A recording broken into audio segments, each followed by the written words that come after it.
డూడు బసవన్న గారు కూడా వచ్చారు ఇవాళ మన దగ్గరికి. మనగాడు గిత్తలాగా ఉంది అసలు. ఇది ఆడపల్లి వెంకన్న స్వామి గారి దగ్గర నుంచి వచ్చిందా? ఇది అసలు మారెత్తుకొని దించడం లేదుగా.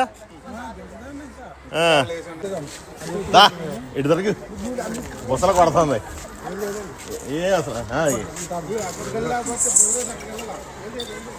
వాడపల్లి వెళ్తే భోగి రోజు.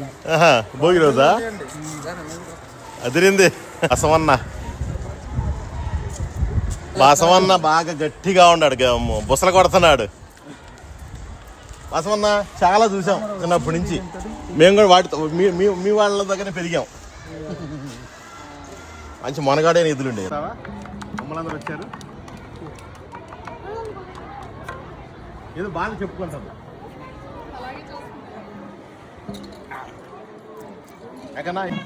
I feel very delighted to share this memorable moments with you all. Now you can see a great along with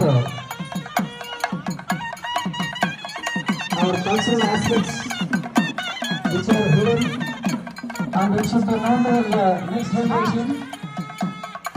So let you all know the importance of this Pongal, Bhogi and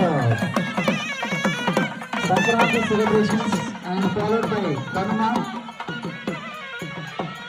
The description will be given by our Ramarao sir. ఒక సదాశయంతో ఈ పండుగ చేసుకోవడం జరుగుతుంది. ఇప్పుడే పండిన పంట ఇంటికి తీసుకొచ్చి కొత్త లోగిళ్లలో పండుగ చేయడం అనేది దుర్గదర్శనల చిందులు ఇలాంటి మొదలైన చాలా చాలా సంబరాలు ఈరోజు మీరు చూడబోతున్నారు.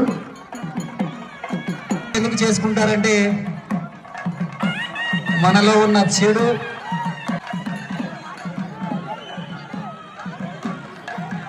అగ్నికి ఆహుతి చేయాలని చెప్పి పాత చెక్కలు ఇలాంటి సామాన్లతోటి భోగి మంటలు వేయడం జరుగుతుంది.